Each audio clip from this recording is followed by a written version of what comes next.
Remembrance Sunday is one of the most important holidays in the British calendar. In the British Isles, it is a day to remember veterans who fought for freedom in both world wars and subsequent conflicts.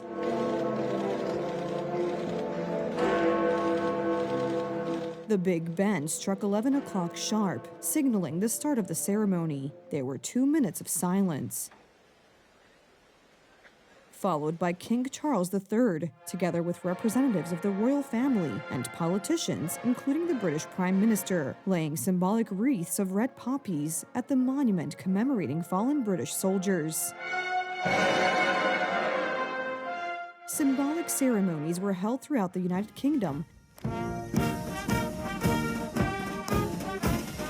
to commemorate all the heroes of the war, including Polish pilots who took part in the Battle of Britain in 1940. Remembrance Sunday is a prelude to the celebrations that will take place on November 11th. Poles will celebrate Independence Day, and the British will celebrate Remembrance Day.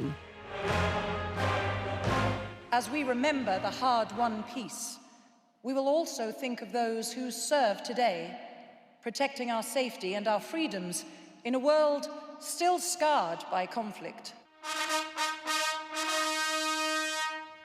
But the atmosphere of great celebration is mixed with the growing bitterness of those who fought for freedom. Alec Penstone, a 100-year-old veteran of World War II, admitted in an interview with a British television station that he is terrified by what Britain looks like today. All the hundreds of my friends and everybody else that gave their lives for what?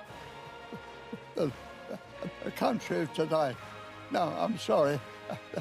The sacrifice wasn't worth the result that it is now. Oh, well, I'm sorry. What do you mean by that, though, at this point? What we fought for, and what we fought for was our freedom. We find that even now it's darn sight worse than what it was when I fought for it.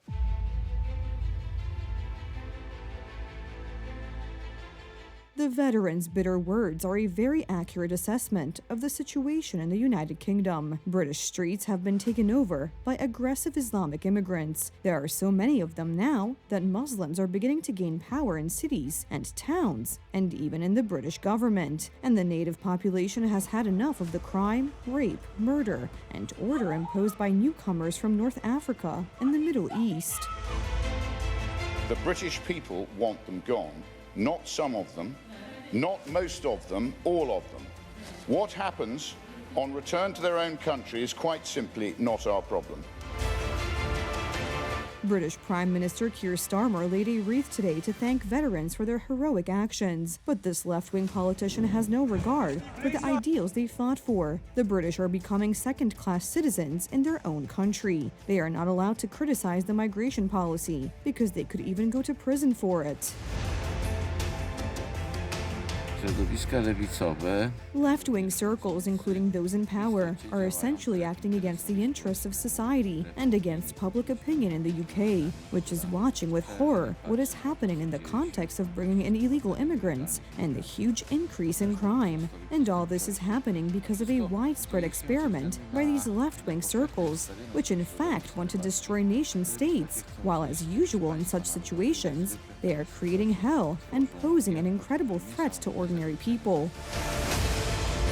And it is ordinary citizens, not politicians, who are paying the highest price today.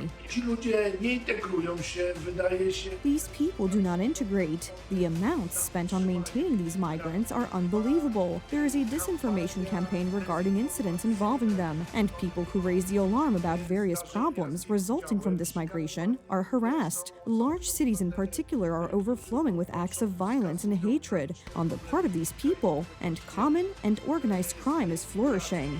That is why social unrest is growing. People are taking to the streets to save their country from the invasion of Islamic immigrants, but it may already be too late.